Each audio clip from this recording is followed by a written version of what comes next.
嗨，大家好，我是奶哥。嗨，大家好，我是米雪儿。欢迎收听我们欢迎收听中文不太好。我们今天要讲我们从求婚之后呢，到真正结婚中间，还是历经了很多的挑战，所以呢，要跟大家讲我们自己擅自决定要做的第一件事情，那就是找婚姻辅导 （marriage counseling）。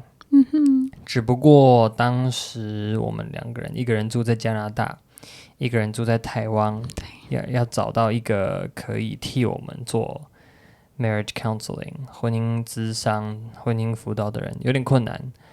这个人要能够讲英文，这个人要能够在我们醒着的时间跟我们通话，反正很困难啦。It was difficult to find anybody to do. We didn't even try because we knew it'd be hard. But did we have anybody who we could, share our moms? 我的父母和我的牧师在加拿大，他说我们也可以问他问题。而且我的外婆她是一个牧师。对啊，所以很好，我们都有很多的人关心我们，尤其在 Michelle 这一边。我在台湾这边，我反而 I didn't let a whole lot of people, be part of it. 对。Our dating relationship. No, there's nothing to be part of. Who wants to be part of a 30-year-old guy's dating relationship? 对，所以呢，我们就找到了一本书，应该是说 Michelle 你就找到了一本书，你找到了一本 You found a book. 对。Randomly at a small Christian bookstore. 所以就是你有一天 It was on sale. 所以就是你有一天去基督教书房二手打折的店。It was an old book. 是一本很老的书。对，多久 How old? 30年以前写成的一个关于婚姻諮商的书。What was the book called? 叫Saving your marriage before it starts. 在你的婚姻开始之前就拯救它。Okay, I just translate. Yeah.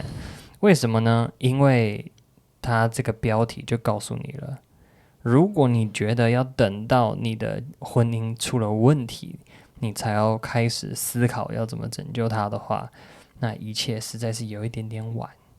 I think they had that as a title.To kind of like remind people that don't wait until it's too late to start trying to save your relationship. You just start discussing these things, thinking about these things before it even starts. 好，所以呢，这本书很特别。我记得的其中一个部分是，这本书的里面分成了两个部分。Within the book, there are two parts. The first part you do before you're married. I think that was our other book. What?Was there two parts? Did we do two books? We did that and then the sex book. So I think the marriage counseling was just we did it all entirely before we got married. No. We said we wanted to do like the first 10 or 12 chapters, something like that. 好，我记得是它里面有特别at least there was one chapter or the second half of the chapters that you weren't supposed to do until you were married.No, I think we did the whole book. Okay, we did. 好了，我 The other one had two parts. 我们其实看了两本书。第二本书专门是在讲 The second book was sheet music. Yeah, It's all about sex. Yeah. 第二本书呢，完全就在讲夫妻的性生活的东西。这个太刺激了，18禁，改天再另外开一个 podcast 的节目来讲。This is like adult content, so we'll do it on another R-rated podcast. Oh, we're going to do that, are No, we? we're not. We'll see. 好，那Michelle，你觉得为什么要做这种 workbook 很重要？ Why was it important? 重要，因为大部分的关系，他们都不知道他们在做什么。They don't know what they're doing. 我觉得我们已经讨论大部分的事情，这本书说，但是还是好用，因为问你很奇怪的问题。对啦，所以如果在书里面刚刚好有这些问题的话，就至少不那么奇怪 ，be less awkward because it's like in the book. So 对对对 ，it makes you do it. 所以真的啦，我觉得 Michelle 讲的很对，很多的时候，很多的人在关系里面其实不知道自己在干嘛。A lot of people don't know what they're doing 对 in a relationship. 大家都念过小学、国中、高中，很多人念过大学。Like people go to school, they learn how to do math, literature, 对 science. They don't learn to do relationships. Yeah. 所以很可惜，我个人觉得这个世界上，身为一个人类，你最需要的2个方面的知识，而且这2个方面其实是某种程度可以说是专业知识的。第一个叫做金钱的管理，第二个叫做关系的经营。There are 2 subjects that I think are the most important for every single human being on earth. The first is how you manage your money. The second is how you manage your relationships. But neither of these are taught in schools. 对 So you end up with a ton of people who have no idea how to use their money in a good way and how to manage your relationships in a good, healthy way. 太可惜了。好，这就是为什么我们有这个 podcast。That's why we have this podcast. It's about relationships. 所以你们听这个 podcast 就对了。好，我们来讲讲看。So what were the chapters?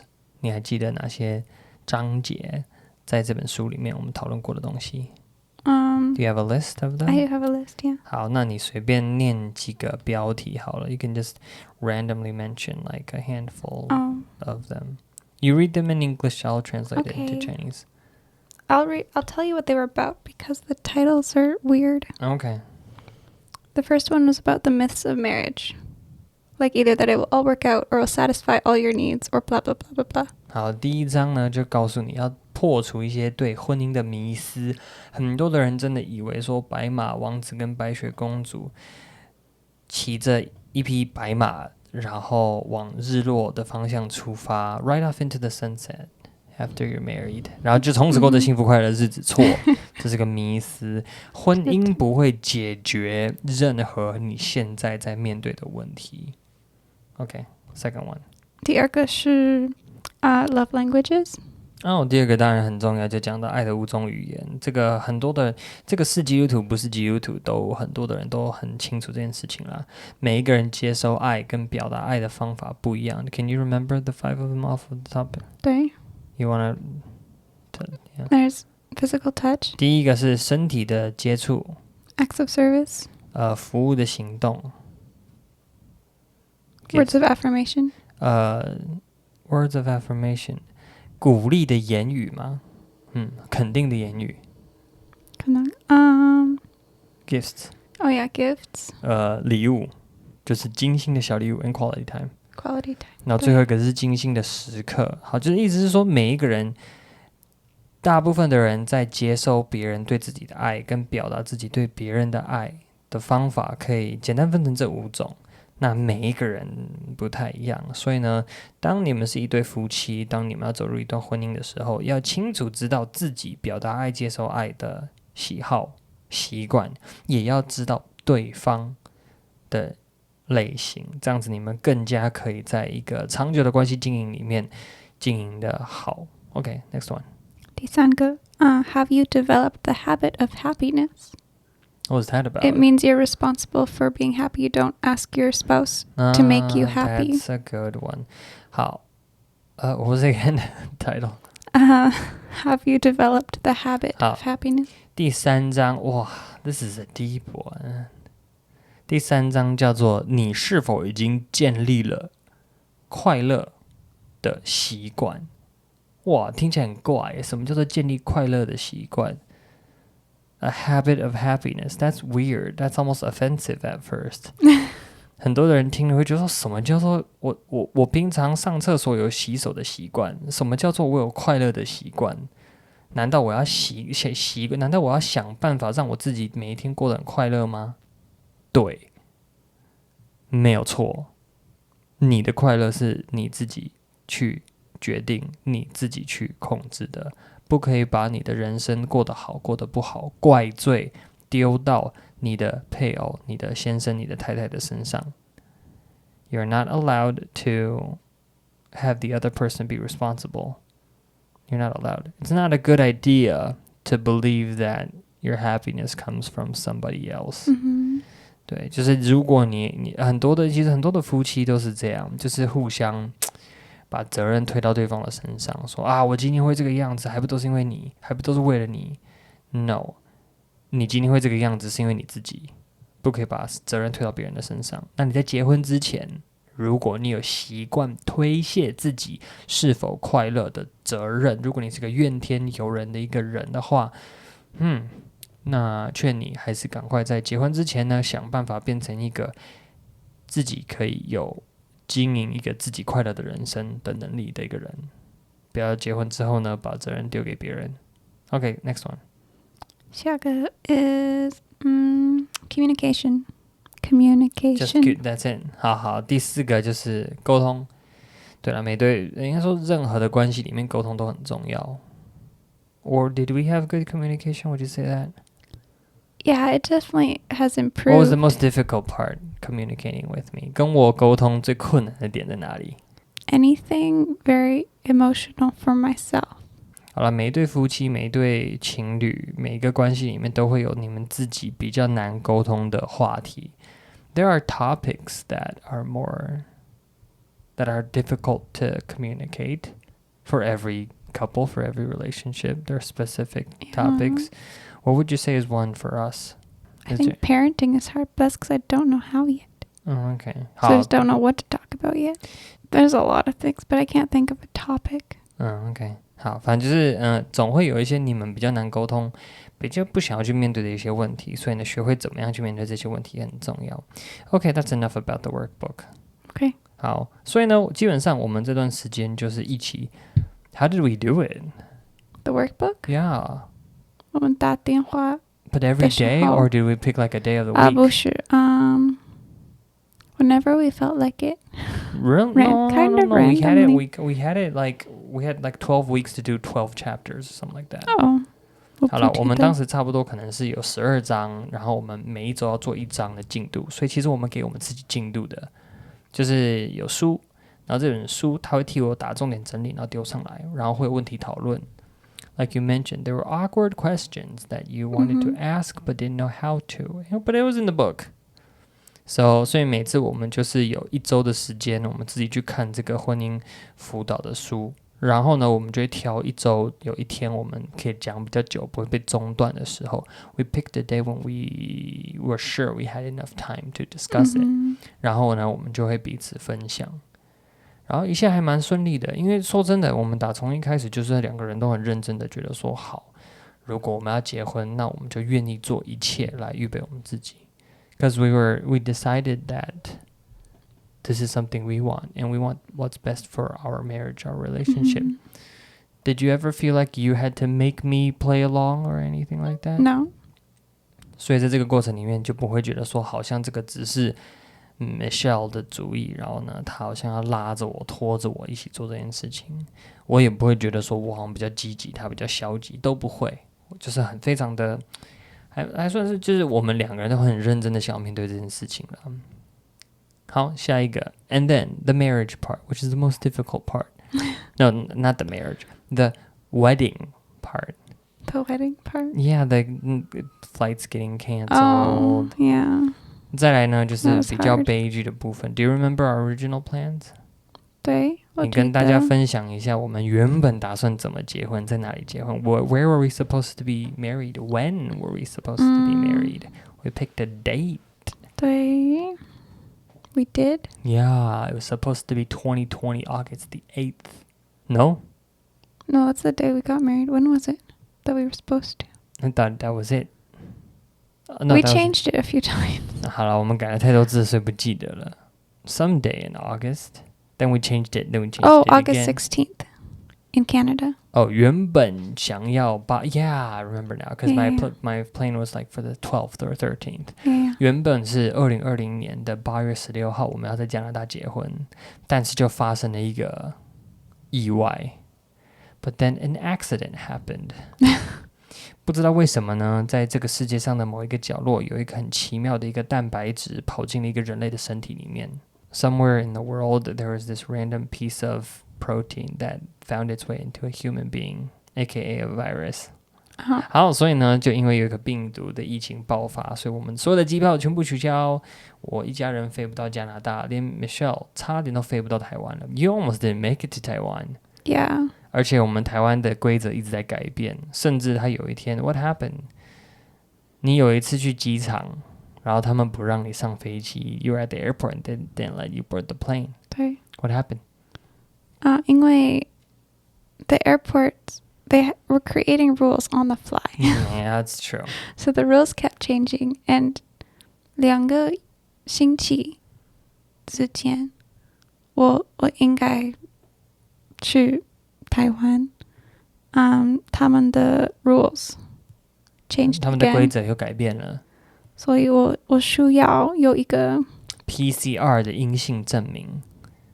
It's a PCR negative test result. 对对，但是应该是看 like it had to look a specific way, a 但是 kind 有一 of 个标 document. 准的格式，而且必须是3天内的 within 3 days. Within 3 days. Of your flight. And I had no idea what the document was supposed to look like. I couldn't get any answers. 那一切都反正就是因为都是随时在更新的，所以台湾突然公布了一项新的规则，那就是所有要飞到台湾的旅客的非台湾公民都必须拿出一个阴性的 PCR 的检验报告，而且是3天内做的检验的报告。那很多的国家都没有这样的医疗资源，可以允许一个人在3天内拿到报告结果。So what we did is you did the test, but you didn't get the results in time. Yeah, I didn't get the results in time or in the proper format. 所以Michelle最后呢就去做了一次检验，但来不及在正确的时间之内得到这个检验报告的结果，所以呢，他的妈妈 ，Your mom drove you to the airport, right? Yeah. 他妈妈开车4个小时载他到机场，到了机场之后呢，机场不让他上飞机，他就只好默默的再搭着妈妈的车回家。我到飞场的时候，我问他们，我可以看一个 document. Because I really got no answers from anyone that I called. Did they show you? They covered up the name and showed me the document, so I you knew what I was finally knew supposed to get. And then I asked them, where do all the people who get to Taiwan get their test from? So they gave me the name of the clinic, and that's where I got my test done. I thought you found that out on a phone call. I also called people. OK， 反正就是那时候呢，就是我在台湾这边打了好多电话给航空公司，但我都打错间了吧，或者是说接到电话的人都是不知道状况的人，所以我都完全没有得到答案。Michelle 在美国在加拿大那端打给在美国的华航、长荣的办公室，也都没有问到。到了最后呢，他是在温哥华机场直接问现场的人员才问到了。So we're delayed by 7 days? Yeah, because, yeah. 所以呢，我们就只好飞机退票。那当然在那之前，我们在台湾跟在加拿大两边已经订好场地，已经预备好的婚宴跟婚礼通通都取消了。We had to cancel everything. Yeah, again. In the end, 到了最后一刻 Michelle 终于还是成功的抵达台湾了。You still made it. 他成功的抵达台湾，然后在台湾隔离了14天 14 days. Yeah. That was so sad. 米雪儿其实有一个 YouTube 的频道，你们可以去点开来看，里面有他14天关在台湾的防疫旅馆的14个影片 ，very cute videos. Okay. 然后最后好，一切都圆满顺利的落幕，只是 we haven't been back to Canada since. No. 我们至今还没有回过加拿大。Maybe another year. Maybe 可能还要再1年。可能。然后最后我在台湾也没有办婚宴了，只有请家族，我们就是3桌一起吃饭，就这样结束了。那我在我的 YouTube 频道上面呢，也有那天的直播 ，We also have that 对 on YouTube。那天我们就用视讯的方式 ，Michelle 的外公外婆是牧师替我们证婚 ，Your grandparents did the wedding ceremony for us，一切连线。我这个新郎忙进忙出的，又要顾直播，又要顾着结婚，超忙的 ，I was so busy. I had to handle the live stream. 对 And I also had to get married. Yeah. 但没有关系，就是一个很好笑的一天，非常忙碌的一天。不过这样子回顾起来，我觉得我不会觉得很失望。Were you sad about anything? No, by the time I got to Taiwan, I was just happy to get married. 对 I didn't care about the wedding so much. 所以我们最后历经了千辛万苦，我们还是结到了这个婚，耶、Happy ending. No, not really happy ending. It's called the beginning. Yeah, there's no endings. 结婚才抵达起跑线。所以呢，之后再继续跟大家分享我们结婚之后发生的一些点点滴滴。那我们也当然预备要当爸爸妈妈，想要生小孩，所以呢，我们会继续在 podcast 里面分享我们怎么样预备自己吧，来成为好的父母，来带我们的小朋友。OK， 今天就先聊到这边咯，拜拜，拜拜。